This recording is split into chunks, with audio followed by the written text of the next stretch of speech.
What we saying, what we spraying, back again with another stream. And this morning I am here with my brother Dan Potts from the Football's 12th Man podcast. Obviously, we're going to be talking about things Arsenal, preseason, expectations, and, we can't go a conversation about Arsenal without talking about the manager and I guess where things are going to go with him this season. So, yeah, let's get into it.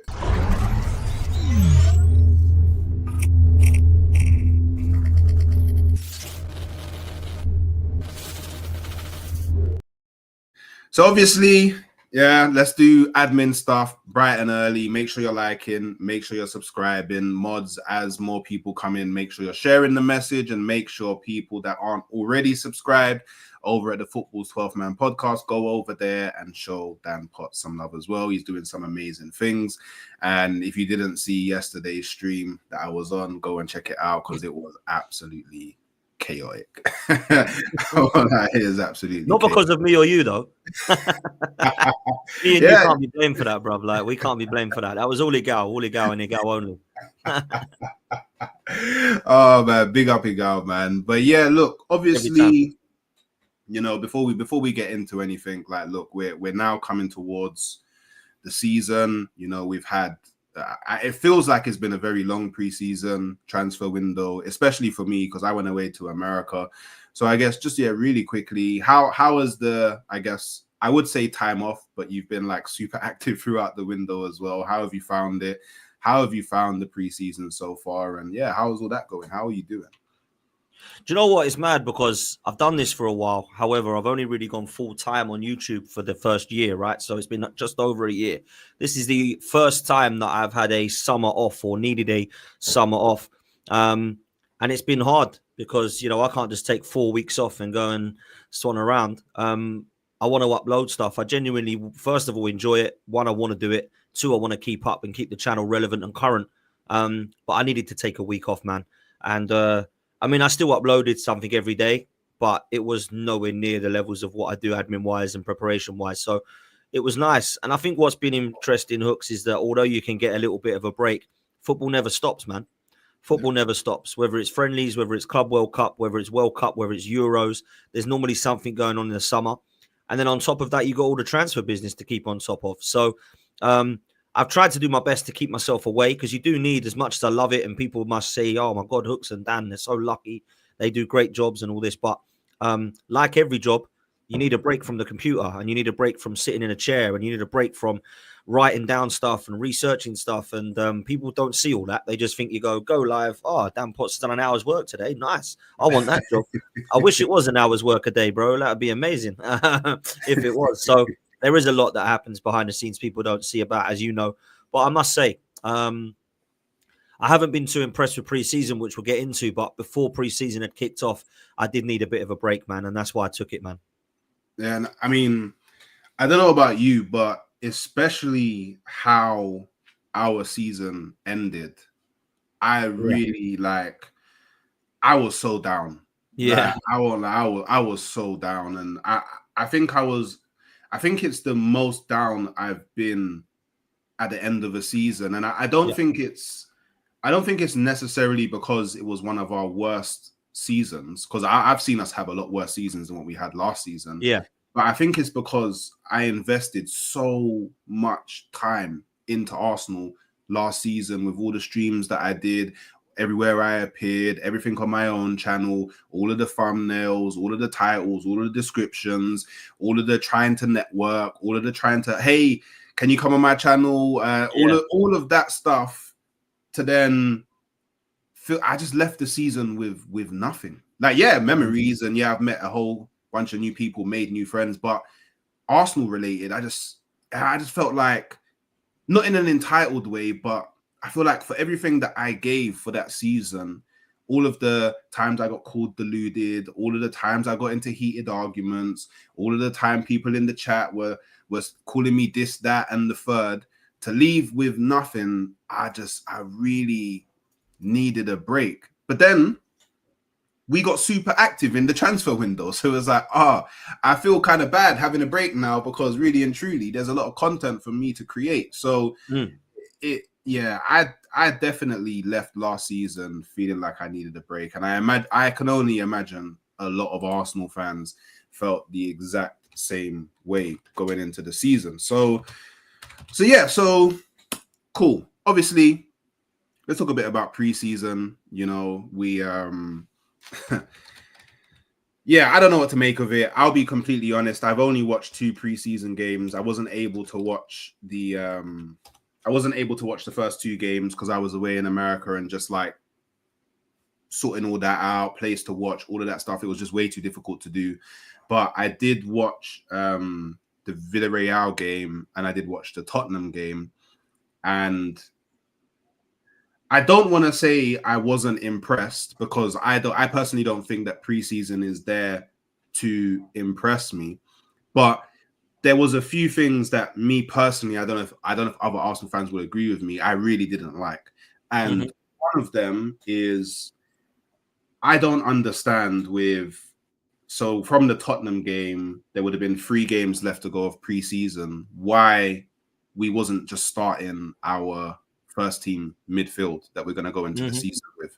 That part that really triggered me because they need to they need to start meshing together. Like they need to start forming a relationship. They need to start like understanding how each other play, especially with Zubamendi, because Zubamendi, from what I've seen so far, he's completely different to any other midfielder that we've ever had in our midfield. So it's not just him acclimatizing to us, it's us having to acclimatize to him as well.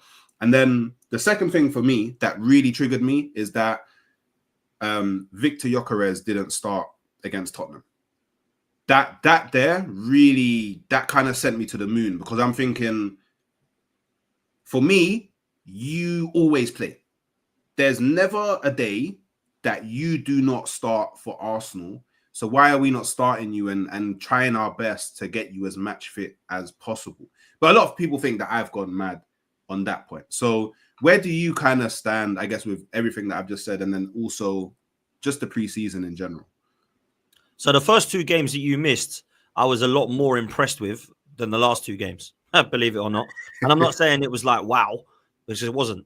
But against AC Milan, I thought we were clearly the best team. Against Newcastle, I think we just nicked it, but it was a very physical game and a battle. I was impressed with Bukayo Saka against AC Milan. I thought he was probably one of the best players. Since then, he's kind of dipped in form and fitness a bit. I think some of the individual talents, we saw a brilliant first half from Ethan against AC Milan, and we saw a brilliant first half from Ethan the other night against Villarreal. So he's glimpsed and impressed me. Max Dowman's been the star. I think the star of the show. I don't think anyone expected him to be getting this many minutes, and I think and hope that that's going to be a little bit of a wake-up call to everybody that he might be a lot more readier than you think, and he might actually get some game time. We've seen Mikel Arteta before not be afraid to bring in 15, 16-year-olds in the past. Ethan Nwaneri and Miles Lewis-Skelly are a kind of factor of that. And if you go before that, you've got the likes of Joe Willock, Maitland-Niles, Smith-Rowe, Saka, Martinelli. They all got their goes at 17, 18 as well. So I don't think he's ever been afraid of bringing in players at an age. If you're good enough, you're old enough as far as Mikel Arteta is concerned, right? So that's one positive so far. And I think the last 2 games, I shared a lot of frustration than you had. I wanted to see more of Zubamendi in midfield starting. I appreciate Norgard has got to be a part of the team as well, but this is the guy that's used to the Premier League. This is the guy you don't need to get used to the opposition of Newcastle and the opposition of Spurs. I don't know why he was playing as much. Maybe he's not as fit as we think and he needs to get more into the swing of it. But I'd like to think that our midfield of Zubamendi, Rice and Ødegaard would have played more than a handful of minutes by now. And that worries me. Then we go to the Victor Gyokeres thing, and me and Robbie were kind of disagreeing about this because he thinks that we've dealt him in well, thinks he moulded him in well, and his amount of minutes he's got is fine. I disagree. Like I'm not being funny. Victor Gyokeres might not be 100% fit. I'm not denying that. You can't tell me that he needs to get 10 minutes in one game and a half of football in another. Like that to me is like, wow, okay. So I'm expecting now Hooks against Athletic Club Bilbao on the weekend. I'm expecting to see Raya in goal. I'm expecting to see a backline of Timber, Saliba, Kivior, or Gabriel, and Lewis-Skelly. I'm expecting to see Zubamendi, Rice, and Ødegaard. And I'm expecting to see Saka, Martinelli and Gyokeres. That's what I'm expecting the team to be, because that's what I believe the team should be when everybody is fit, right? At the moment, without the other players coming in, that's what the team should be. Now, I can appreciate if Gabriel and Timber don't start or, don't play a lot of the game minutes, but I would start them, bring them off if they need to, and get them ready for the next weekend. That's the way I'm seeing this now. It isn't, let's take a look at what Zinchenko might do to put him in the shop window. Could Lokonga come into the mix? Shall we play Fabi Vieira because we need to sell him? I don't want all of that stuff. I don't want the midfield to be Norgard, Marino, and Ethan. I want it to be a midfield that we're expecting to start at Manchester United. So this game is solely now, for me, make sure that everybody that you are playing has enough minutes in their legs and fitness ready to start that game at the weekend at Old Trafford. Because I don't really see what the whole point of pre-season was otherwise, just to give everyone a run out and then go and play the team that hasn't played together once in pre-season against Manchester United. Now, I understand that Man United are going to do that because they're going to have Cunha and Mbeumo and potentially Sesko by that time who haven't played together. So they're going to be in a similar scenario. And it's always like this. People, forget. It is always like this in pre-season. But I need to know that by the time we line up at Manchester United, in my head, I don't care what anyone else is doing because my team's ready. And I'm not sure I'm going to be saying that on Sunday. I've got to be honest with you. And I still feel like the players should have come in quicker. Zubimendi deal was done months ago. Why did that take so long? Why has he only played a handful of minutes? The Gyokeres deal took way too long when he said weeks prior, I want to come to Arsenal. And as much as I think Andrea Berta has done a good job getting those two players in, I just think we should have gone into the mix a little bit earlier negotiation-wise, and they could have been lining up at Man United having 3 or 4 games behind them. We haven't done that for whatever reason. And then there's, of course, the other players that we've wanted to see that we have seen. Some have impressed me, some have not. I mean, I've got to say there's glimpses of Norgard I like, there's glimpses I don't like. I think off the ball, he's got no problem defensively. I think on the ball, he's got to get better, or he's not going to get better. Let's be real, he's 31. But let's just be real, he's just not that level, in my opinion, on the ball. But I think he's an okay squad player. Mosquera, I've been very impressed with. His glimpses have been very good. I think Mosquera could be a very good signing for Arsenal. I've been very impressed with what I've seen from him individually with his minutes. And Madueke come on the other day and didn't really have enough time to settle into the game. I know he missed his penalty and he didn't really take anybody on. But I've got to be honest, I need to see more from him before I start questioning him. And Arsenal at the moment still look short. You've got to bring in another couple of attackers, I think. And then I'll feel okay. And the reason I say that is because, one injury away and we're back to playing Trossard or Martinelli and Marino or Havertz. So we still need more, man. We still need more. Because I can't be dealing with going into a season where we're playing, we're starting with Havertz because so-and-so's got injured or Marino's back up top because we've got injury issues again, and I understand it takes a specific kind of bit of bad luck where Havertz gets a suspension and Gyokeres gets a hammy for 6 weeks and then you're playing Marino up top. I understand that, but that is the harsh reality of it. We have already had injuries. We cannot sit there now and say, right, we won't get any more injuries because they all happened last year. Unfortunately, when you get big injuries like we did, you can get injuries on top of injuries. We've already seen Calafiori have problems. We've already seen a couple of knocks in the team already. We've still got Jesus, who's not fit fully. Gabriel's not fully fit. Timber's not fully fit. Saka and Erdegaard, people are questioning their fitness levels still. And people are worried about how many games Saliba's been playing throughout the last couple of years. So there's definitely question marks for sure and serious pressure. But as for pre-season, as a whole, I've not been impressed because I've not been impressed by the style of play, bruv. I think the style of play has been really poor, really, really poor, boring, predictable, slow. And I've got to say, I think Arteta's got to look at himself and see how we can bring some of that style of play from 22-23 into the mix where it was actually like quick, everyone getting scared of us. We were frightening, scary. We were blitzing teams. Nobody wanted to play us. 8 points clear of the table. And I'm thinking, wow, okay, Mikel Arteta's woken up. He could be the guy. I need to see that Arsenal again, man. Just on the injury part. So yeah, we had a lot of injuries last season, and we have quite a few players coming back from injury into this pre-season. Do you think that could be a reason as to why I guess we haven't really seen a consistent, solid starting lineup throughout pre-season? Like, do you think like there's still I don't know. I don't want to use the word PTSD because maybe that's a bit too strong. But do you feel like Arteta's maybe a bit wary that if he overuses players in pre-season, there's every chance that at the beginning of the season, we could unfortunately see a big player pull up with a new injury or a reoccurring injury from last season? Yeah, I think that's what he's done with a number of players, if I'm honest. Obviously, that's why he's not rushed back Timber and Gabriel. He's definitely not going to rush back Gabriel Jesus after the injuries he's had. I think it's why he's taken Trossard and Calafiori off and not risked them since. He's done the same with Kai Havertz the last game. He felt something, so he just didn't bother with him. And I also think he's trying to do the same with some of the other players that have come back from injury, to be fair to him. Saka, Max Dowman and Ethan have both taken his place when he's needed to. And I can see that being a continuation. The problem I've got is the players that aren't injured are the ones that he's protecting are the new signings. So we've not seen much of Madueke, Mosquera, Zubamendi or Gyokeres yet. He's moulding them in. Now, this is fine if we had 6 weeks to go, but we haven't. We got 1 weekend to go. And that's why I'm looking at it thinking this season somehow might be coming a bit too soon for Arsenal as things stand. Jamie made a good point yesterday. He didn't think we looked fit enough. And I agreed with that. I didn't think that was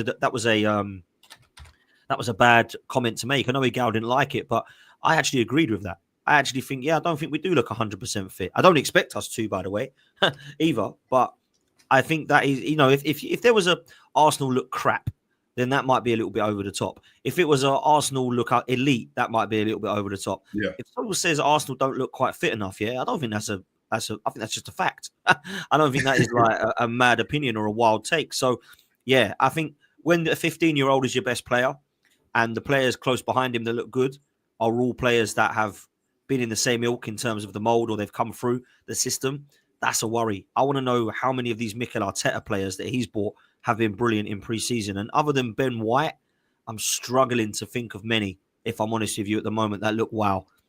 Saka's not an Arteta player and he's looked good in glimpses. Ethan, not an Arteta signing. Miles Lewis-Skelly, Saliba, Max Dowman, 5 or 6 players that Arsenal looking good at the moment. Apart from Ben White, I can't think of many Mikel Arteta players that have looked unbelievable in pre-season. So, man, it's a tricky one for me. Even Raya's looked a bit shaky in pre-season. Like I'm not going to blow it out of proportion, but I don't know. He looks, I don't know. It's weird. Like throughout the whole of last season, I looked at him as like one of the more stable elements of our team. But in this preseason, I've looked at him and he's not making the right pass. He's delaying, going long when he should be going short. Yep.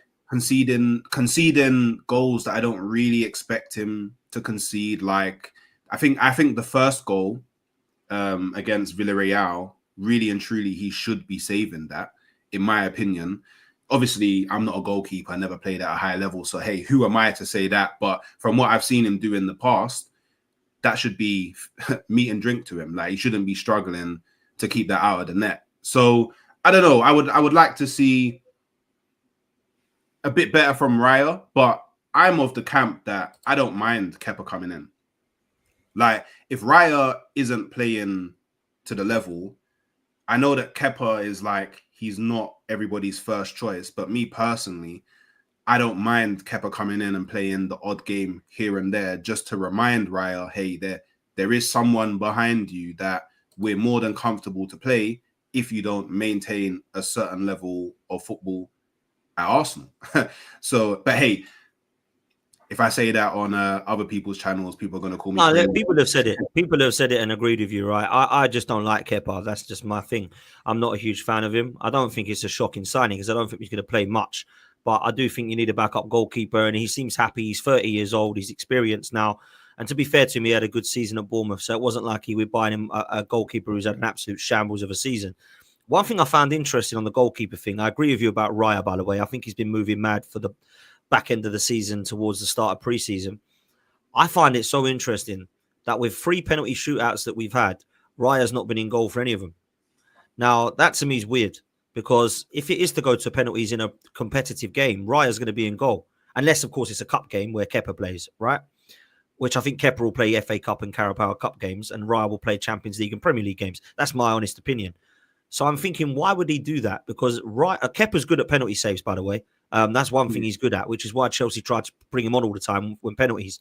Raya is not. Like, Raya jumps out the way of him. Do you know what I mean? So I would have thought he would have given him some practice in penalties in goal than Kepa, because I don't think Kepa needs it. So I found that very surprising to me that Raya didn't get one penalty, unless I'm confused and he did and I've missed out and too much has gone on. I can remember Kepa being in goal for the majority of the penalty shootouts that we've had in pre-season. So why did Raya not get a go at actually saving some penalties? Because I would say he's been pretty poor. Other than a double penalty save against Atalanta last season, I can't think of many penalty saves he's made, David Raya. So yeah, I found that a bit strange, man. Maybe that's Arteta just kind of setting the tone from early that if we ever do go to a penalty shootout, it is going to be Kepa that will be the person taking the penalties. So yeah, obviously, you know, I'll come towards the kind of last bit of preseason. You know, obviously we are going to be playing against Athletic Bilbao tomorrow. And I guess a question. Will Max Dowman and Victor Gyokeres shine against Bilbao?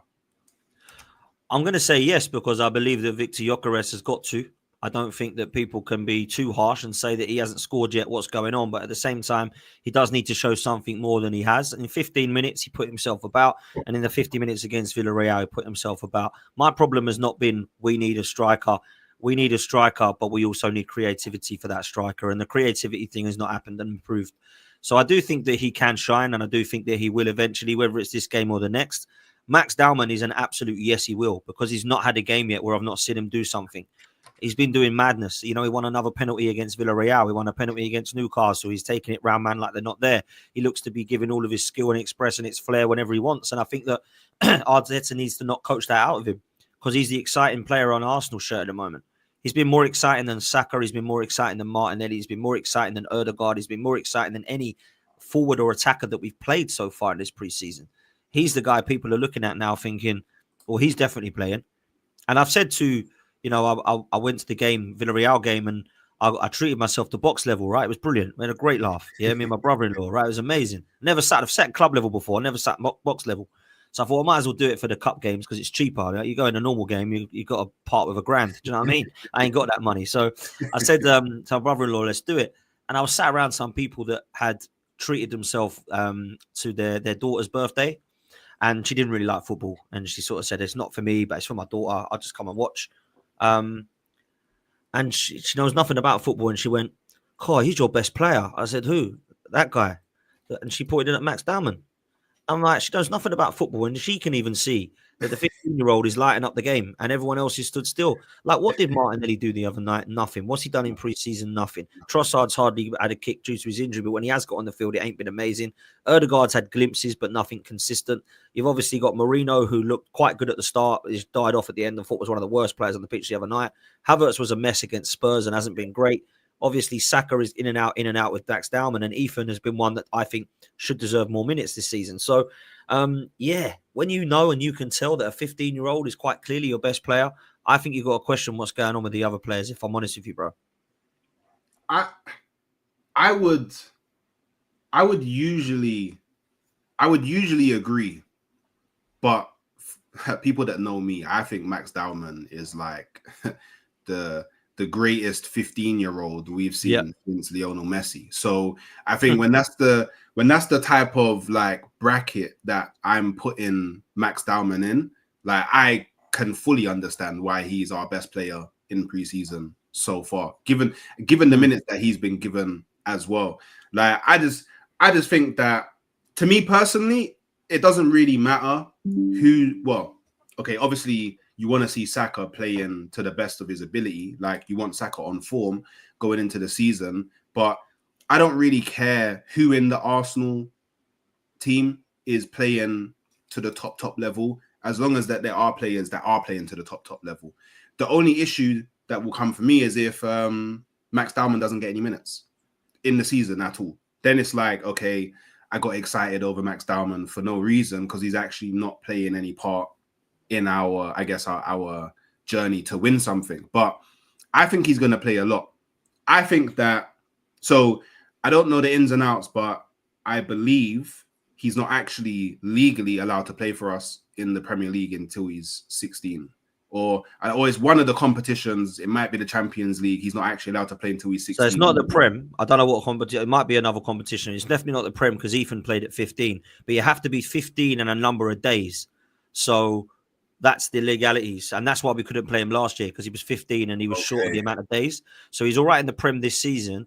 I don't know about the other competitions. There might be legalities in the Champions League, but I don't really care if we don't see him in the Champions League. I want to see this guy definitely, but I don't expect Max to be playing every game here and coming on for Saka every game. I expect to see a certain amount of minutes from him because I think he's shown enough quality. I think he'll start in Carabao Cup games, and I think he should start in FA Cup games, and there'll be maybe a handful of Premier League games where he comes on for 20 minutes. I don't expect there to be much more than that, though, bro, if I'm honest.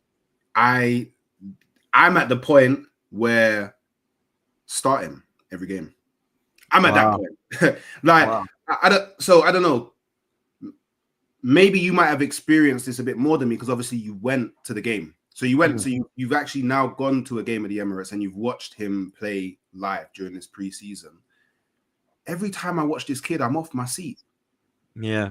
It's not like that for any other player. There's no other player that when I'm watching them play for Arsenal, I'm constantly off my seat. Like, I want him to get the ball. Like, everyone, it's like whenever he comes on the pitch, it's like Arteta's given everyone the instruction, find Max Dowman as quickly as possible. Because when he's on the right-hand side, the ball always finds him quickly, very quickly. Like, I'm even talking like, you even see Mosquera bypassing the midfield and just passing the ball straight to Max Dowman, and he just carries on going. Like, even when he won the penalty, and then Ødegaard scored the penalty, the camera panned to Ødegaard. He's talking to Dowman, and he's telling him, carry on. Just like what you're doing on the right-hand side, carry on doing it. Like, I feel like there's like a unified backing within the fan base and the players that Max Dowman is the next. Well, the players are passing him the ball enough, trust me. So the players, like you say, they're believing in him. The fans believe in him, want to see him more. I'll tell you a quick story, right? Because a friend of mine knows a lad in the youth I set up. And I've heard the fans big up a lot of Arsenal youngsters. I only really take it seriously when he says they're going to be good.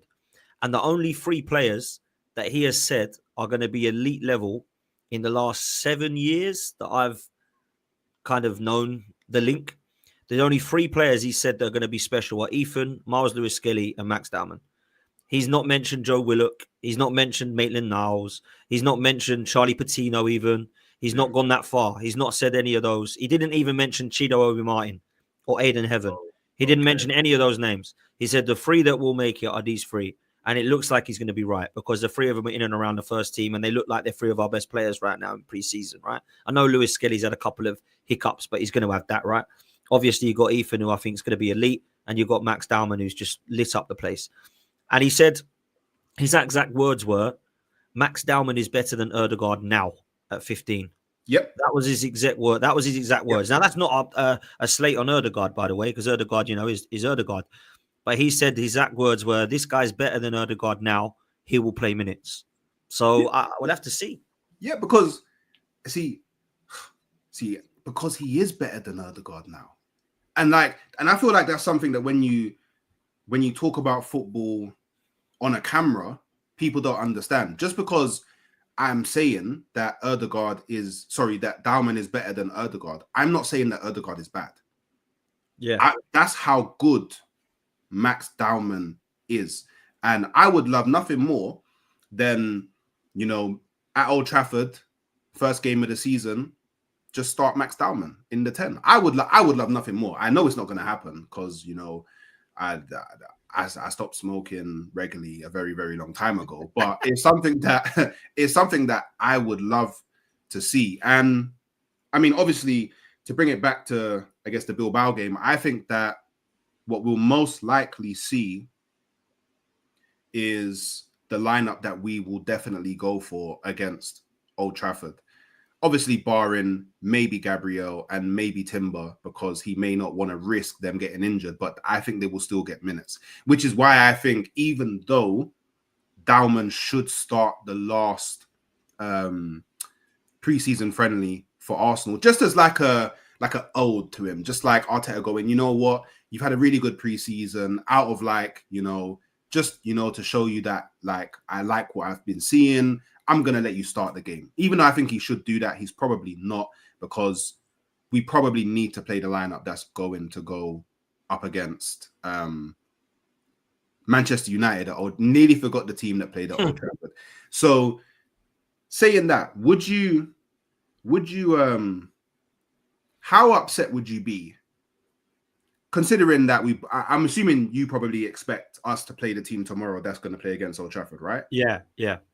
How upset would you be if you saw Havertz start over Gyokeres? Would that start sending you into...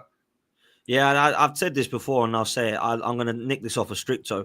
I'd be trying to get some expensive therapist for Arteta if he thinks that Havertz is the guy to be playing ahead of Gyokeres, man. It's mad, and I appreciate Gyokeres might not be 100% fit yet, but I'm taking an 80% fit Gyokeres over 100% fit Havertz up top. I am, because the guy's a bagsman, and Havertz will miss chances. If there's a chance that comes across the box, I want Gyokeres on it, not Kai Havertz. And Kai Havertz is a good player. He's a squad player. He's fine. He's going to play a part. He's going to contribute. But Victor Gyokeres, the guy we bought, we're not going to play him. Nah, come on, man. Like, that's crazy for me. It's crazy for me. And, look, I'd like to see some of the young players in the Carabao Cup. Like, I know it sounds mad, but I'd love to see Miles Lewis-Skelly, Ethan and Dowman all start in the Carabao Cup game. That'd be great to see. But when it's Manchester United, you've got to play what you think is your best 11. And I think we know right now what our best 11 is. We might not be happy with Martinelli on the left. We want somebody better. But right now, he's the best we got. We might not be happy that Gyokeres isn't 100% fit, but he's the best striker we've got. We might not be happy with Ødegaard, but right now, are you really going to play Ethan or Max ahead of him against Manchester United and drop your captain? I would, but Mikel Arteta is not going to do that. Zubamendi and Rice are both going to play, so play them. And play them in a double pivot. None of this bloody 6, 8, 10. Like, just play them together. Let Rice do that. Let Zubamendi do this stuff, spraying passes. Let Rice be the engine. And then Ødegaard doesn't have to worry about dropping deep or being, running around as much, because you've got Rice doing the running and Zubamendi doing the dropping. And then Ødegaard needs to come into the game more. He needs to. I can't be dealing with Ødegaard having a poor game this season, having a poor season. I tried to do my best to stick up for him, because I can see some elite stuff and I can see some shocking stuff. And unfortunately, the shocking stuff has been what I've been seeing lately. Defensively, I've got no problems with us hooks. If I'm honest with you, we shouldn't have any issues defensively, albeit we did the other night. But when everyone's fit, we should be okay as a unit. And as long as Raya doesn't continue to start moving mad and continue moving mad like he has, I think we'll be back to the David Raya we know and know is good enough. So I think each department, there's only really a couple of positions I've got queries on. I have queries over where he uses Rice and how he uses Rice, and I have queries over the left wing. That's it. Everything else should be set in stone now. You've got your bagsman up top. You've got Bukayo Saka, one of the best wingers in the league. You've got Rice, who's one of the best midfielders in the league. Zubamendi is known to be one of the best holding midfielders in Europe. Ødegaard's been in the team of the season the last 2 seasons out of 3 for being creative midfielder, one of the best 10s in the league. You've got your back line that's now taken awards for 2 or 3 years running for being good. And you've got a new goalkeeper in now. Oh, I'm sorry, I can't be dealing with this. Oh, he still hasn't got this, that, and the third, though. Like, don't expect him to win anything this season. Nah, it's time to deliver, bro. It definitely is time to deliver. And just quickly, I actually think that Madueke is our best left winger currently. Wow. I'm so finished with Martinelli. You're done with Martinelli here. A lot of people are, bro. I'm so finished. So obviously, big up to Martinelli, everything that you've done over the years. But I just think if we want to move forward, that's one of the areas that we all know that we need to fix that area. And I just think that right now, I would have Madueke over Martinelli, just for the simple fact that Madueke is left-footed. So I will at least see different things from Madueke than I will from Martinelli. Like, I know what I'm getting from Martinelli every single game now. He's not going to surprise me. He's not going to do anything that I don't know he will do. And I mean, even though Madueke only got small minutes against Villarreal, I think you saw it as soon as he came on. I can't remember the last time an early ball from the left was whipped in by a winger. And I think if Victor Gyokeres is on the pitch at that point, he gets on to the end of that. I think the only reason that no one got onto the end of that is because Marino was playing up top and he doesn't quite have the same striker's instinct as a Victor Gyokeres would Nah. have. So I agree. Look, I like Madueke in terms of what he does offer, his attributes and his one-on-one stuff and his cutting inside. But I need to see more from his end product, and I need to see a lot more from him in an Arsenal shirt before I judge. You know, I was the same with Aaron Ramsdale. I was like, what the hell are we buying Ramsdale for? Crikey. yeah, And I thought, let me judge him in an Arsenal shirt, see what he does. And I thought, oh, pleasantly surprised. I'm hoping I do that with Madueke for 52 M's. I need to see something, bruv. yeah. Well, I am fully there with you. I'm just saying at this moment, like I don't want anyone to think that I'm overgassing Madueke or overhyping him No, or you're not. anything No, like that. no. I just think he's currently better than Martinelli. But big up Al Madis with the super chat. Yeah, I don't know about playing a 15-year-old in the Premier League. Al Madis, we just have to accept that he's the truth. At this point, we just have to accept that Max Dowman is the truth. He's the future. And do you know what? I'm gonna run with this gimmick that I've been saying for a very long time. Barcelona fed Messi. That's why he became Messi. We need to start feeding Max Dowman so he can become the Max Dowman we will know him to become. And obviously, big up TKA with us. Per chat. Yeah, crazy. How we stacked the 10 and right wing, but not the left. Yeah, man, that's true. Yeah. And do you know what? We haven't had an elite left winger since Alexis Sanchez at the club, bro. Like, let's just say it how it is. Like, we've had Aubameyang played there, but really he was a striker. We've had Martinelli, who's had one brilliant season there and a few shaky seasons there. Who else have we played over there since Alexis Sanchez? We've had like Smith Rowe played over there for a bit. Trossard's played over there for a bit. They've all been okay players, but there's not been the elite, you know. And Arsenal, throughout my time, always had elite level left wingers, whether it was Anders Limpar when I was growing up, whether it was Mark Overmars, whether it was Robert Pires, or of course, whether it was Alexis Sanchez, or even Thomas Rosicky and Nasri and these guys. Yeah. But for me, like, there hasn't been one of those for a long time now. It's time to bring one in. I don't know who that guy's going to be, but I hope it's Rodrigo, man. That's the guy I want. Hey, I just on a side note, I'm happy with Lookman. I'm happy with I like Lookman. Yeah. I'm happy with Liao, all because they're just not Martinelli. I'm sorry, that's how bad it's got for me. There's not there's something different to Martinelli. Like they're chaos. That's what we actually need on the left wing is chaos. Someone unpredictable. Someone that the right back doesn't know what's going to happen. So he needs the right centre back to come over more to support him. So it creates more space for the striker who is sent right now. You can leave Martinelli on an island. No one cares about him.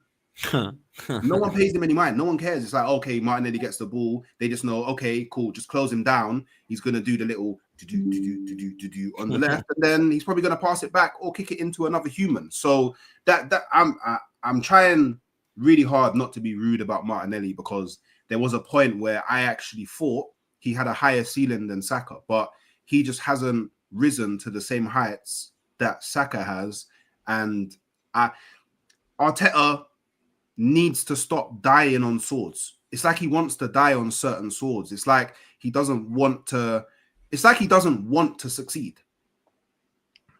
Yeah, I get that feeling sometimes, because it's like, how many times do you need to run into a brick wall before you realize maybe I should go and get a ladder to climb over it? Like, at least that's my. And I know there's a lot of people who are gonna say, "Oh, you're only talking negatively about Arteta because you want to please the rivals," but there's two Arsenal fans talking at the moment, and I just feel like we need to do a lot. Do you know what? We can sidestep now to the Premier, because obviously the Premier League is approaching. The Premier League is fast approaching, and I kind of already know your stance on this a bit, but I kind of want to take it to maybe a different angle. Obviously, Liverpool, everybody's gassing up what Liverpool are doing in the transfer window, and I guess everyone's speaking about Liverpool like Isak has already signed, so everyone's just automatically assuming that they're going to go win the league. You've got Manchester City, who I think, in all fairness, not too many people are really talking about them at the moment.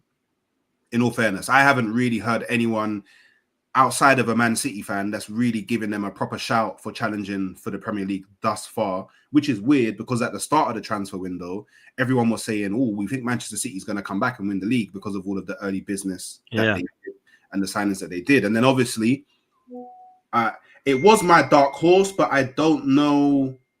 I don't know if I can call them a dark horse anymore. I feel like I need to give them a bit more respect because I actually really like what they've done in the transfer window. They're off the back of winning the Club World Cup. They're off the back of winning a European trophy. Within that group, that camp of players, there's now a winning mentality. They got over that hurdle. That hurdle, we haven't won anything as a group. They got over that hurdle. So I actually expect Chelsea to challenge for the league. I actually think Chelsea can win the Premier League, as especially now if they go and sign Simmons and if they go and sign Garnacho as well. I know a lot of people don't like Garnacho, but I believe we'll see a different Garnacho in a different system, in a different environment. I actually have them down as one of the favorites. So do you feel like maybe potentially these teams are starting to move ahead of Arsenal? Because in my opinion, for the last 3-4 years, it's been Man City, Arsenal, Liverpool, and then there was everybody else was having their own little battles wherever they want to come. Do you feel like maybe Arsenal are now slipping into that second pack and we actually will have to go into a top 4 battle?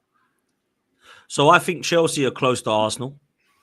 And I think Arsenal are just ahead because defensively they've got a centre-back partnership and a goalkeeper that's good. They haven't. Levi Colwell's just done his ACL. They've brought in Joel Harto, who's now going to probably start as a left centre-back. And then you've obviously got Fofana, who's injured all the time. Otherwise, it's Tosin or Chalobah, who I don't think are elite level. I think they're good squad players. Their goalkeeper's a clown. Let's just have it right. Sanchez is awful and has been for quite some time. And although he's got better, he isn't elite level and he's not going to win them the Premier League, you know? I look at the Premier League winners, Hooks. Name me a goalkeeper that's been bad. People will say Tim Flowers and Kasper Schmeichel. They're not bad goalkeepers. They were very good goalkeepers, right? With Blackburn and Leicester. Yeah. Alisson, Ederson, Petr Cech, David Seaman, Peter Schmeichel, even Joe Hart. They were all quality players. Van der Sar. They were all quality players when they won the Premier League. There's not one goalkeeper I know that won the Premier League and I thought, crikey, they've done well with it with him. He's an absolute howler of a goalkeeper. There ain't any, right? So Chelsea need a quality goalkeeper.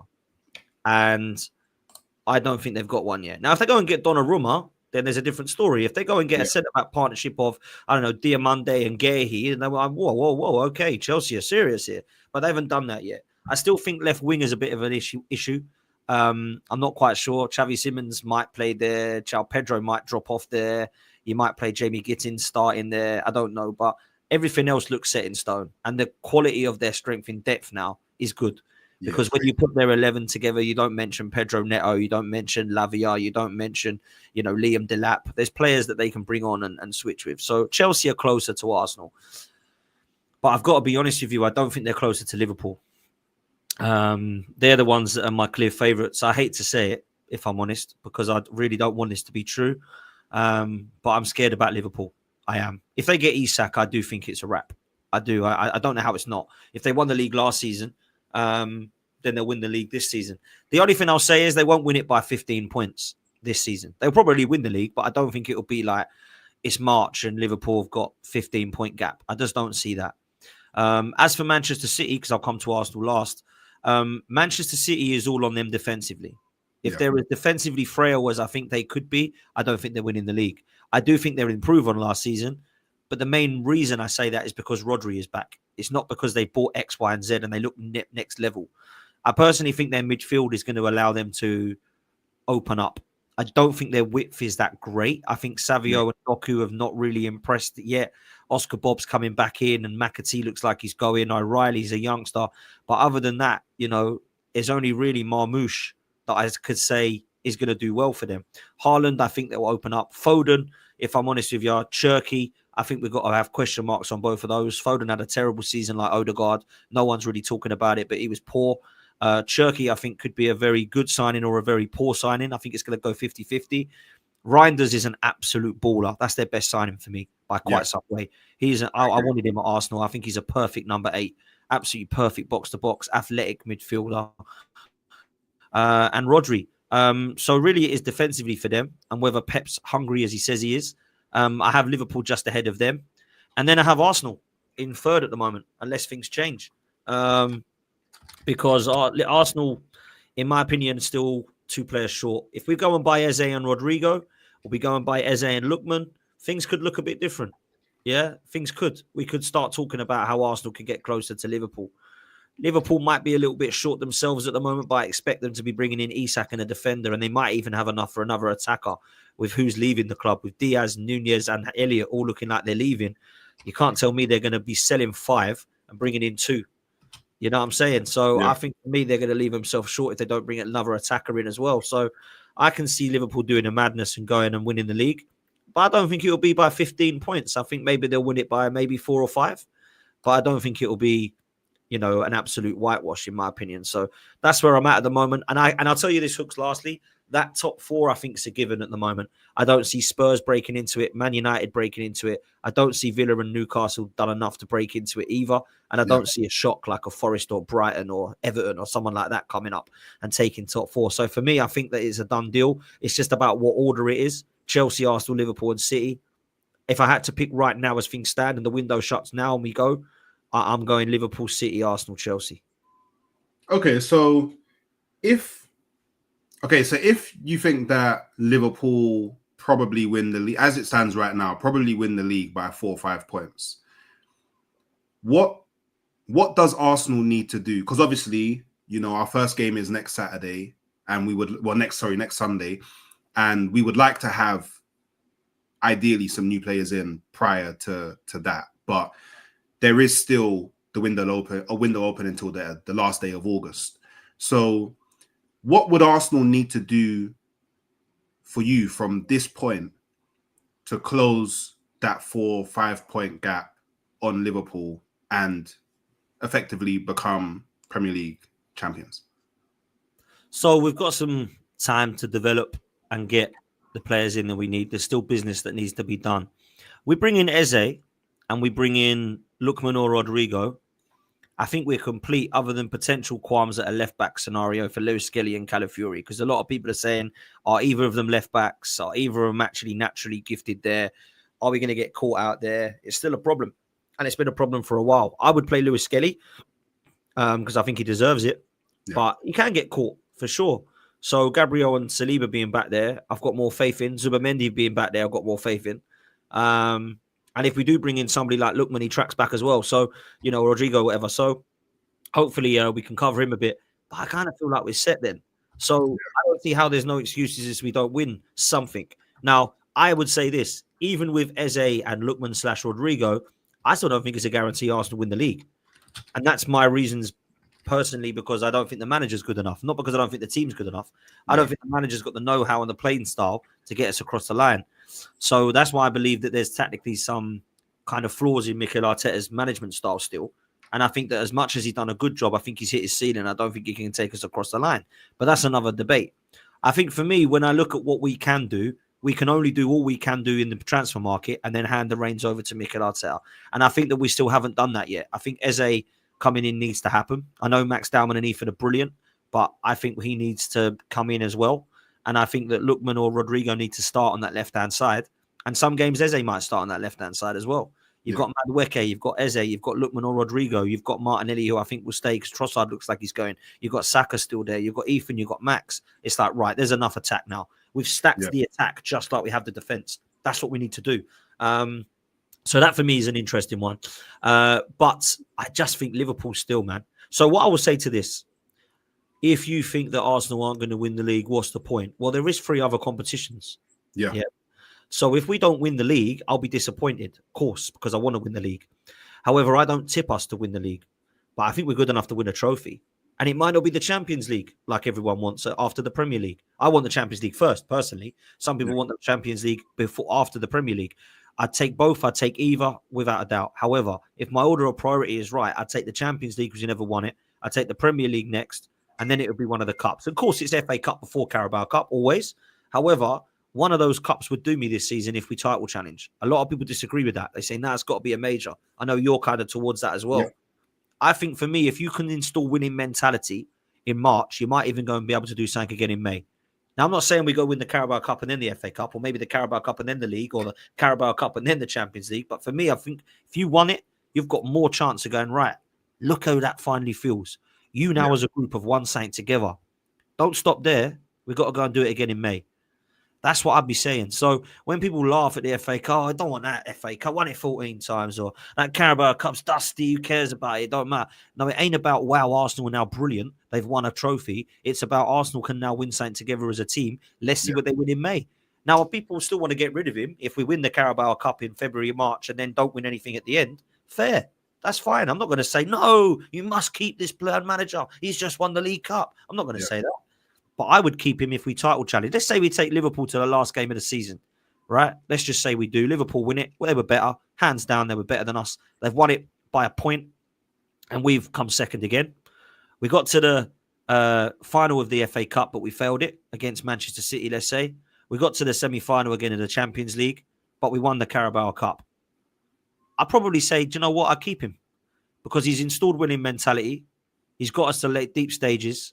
And he's got us into a title race. Some people would disagree and say, get rid. That's fine. If that's the case, that's fine. But I want us to win something, Hook, so I can at least say, right, now you go.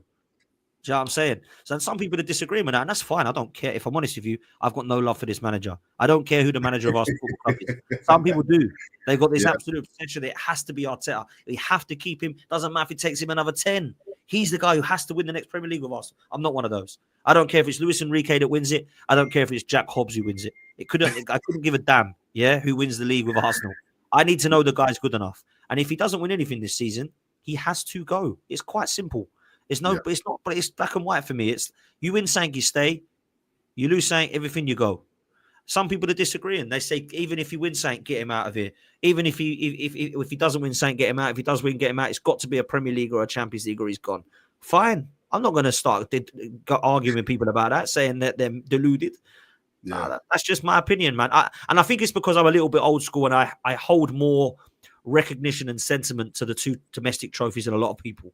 I grew up winning them, so I know what I felt like when I was 7 when we won the League Cup. I know what it's like when we won the FA Cup in '98 double. I know what it's like, and I kept winning them, and I'm thinking, wow, this is incredible. Some people haven't recognized that. They're like, oh, Carabao Cup, that's the energy drink cup, right, that we don't care about. Right, okay. FA Cup, that's the one that's got no money when you win it now, right? Yeah, okay, I don't want that one then. That's what a lot of these nowadays fans think. That's fine. But for me, I hold them to a lot more high regard than some of the other people just because of my era of football, bro. Yeah. And I'm kind of there with you. It's just that I feel like it's a bit too late to start building up that winning mentality. But to kind of, which kind of connects, and I guess to kind of bring to a close as well. So obviously there's, you just said it yourself. If he wins nothing, you want him gone. I'm in the same spot. If he wins nothing, I want him gone. I'm pretty sure there's a lot of people out there that if he does win nothing, they want him gone. And there's probably a few people that, are super diehard Mikel Arteta fans that if he does win nothing, they'll probably change their stance and want him gone. Like that part of the conversation, I think everyone kind of knows where everyone stands at the moment, except for Igal. No one knows where Igal stands. But I feel like everyone knows where they stand. Now, if Arsenal win nothing again this season, do you think that the players will start to lose faith in Mikel Arteta, and that could potentially cause a massive problem for him and his future at Arsenal? There'll only be a couple of players because some of the youngsters, the good thing is we've got a young squad, right? So some of the players that are getting towards their late 20s will be thinking, I've only got really one big contract left. I might have to get out of here. So players, of that ilk might then look at that and think, is this the club for me? The good thing is they've got players that are young that know we're close and know that it's going to happen soon. So they're probably going to want to stay. Now, if I was those players, I'd probably get the hell out and go to Real Madrid or the other teams, right? Because it's my career. I'm selfish. I've only got one career. As a fan, I want them all to stay forever because I love this team. Yeah, I love a lot of this team. The only ones I'd have problems with would be Saliba. Yeah. Saka, because he still hasn't signed, although I do think he will. Yeah. And I will say Declan Rice. Rice. Because he's come from West Ham that didn't win anything to win something. And he has still got the age on his side to say, maybe I picked the wrong big club. And, I know for a fact Real Madrid wants Saliba. And I spoke to a Madrid fan the other day who said they're looking at Declan Rice. So I think when you look at a player that's just pinged in two of the best free kicks you'll see in your life against you, you're probably going to take a look at that lad, right? And you're Yeah. probably going to take a look at a centre-back when they've got Rudiger and Militao that are coming to the end and injured. You're going to be looking at Saliba as well. So they're the only ones I would say. I don't think anybody would be looking at our attackers going, wow, I want them, other than Saka, if I'm Yeah. brutally honest. Ødegaard, I don't think anymore. I don't think people are looking at him in that light. Declan Rice, I think, would be definitely 100%, and Saliba. Gabriel's at that age of 27, 28, where he's just signed a big contract. We can now keep him and say, you're staying with us, mate, but you can go afterwards in your 30s. So I'm not too worried about him. And I'm not too worried about the youngsters that have come through HLM because they're proper Arsenal. And that's why I'm less worried about Saka than the others. You know, Ethan, Max, Lewis Skelly, I think they love Arsenal. And I know for a fact they support and love the club. So this is where they want to be, right? Yeah. But next season, we got to worry about that. Because, look, people said to me, I was crazy for saying this is Youth Project 3.0. And when I gave them the evidence, they were like, rah, he's right.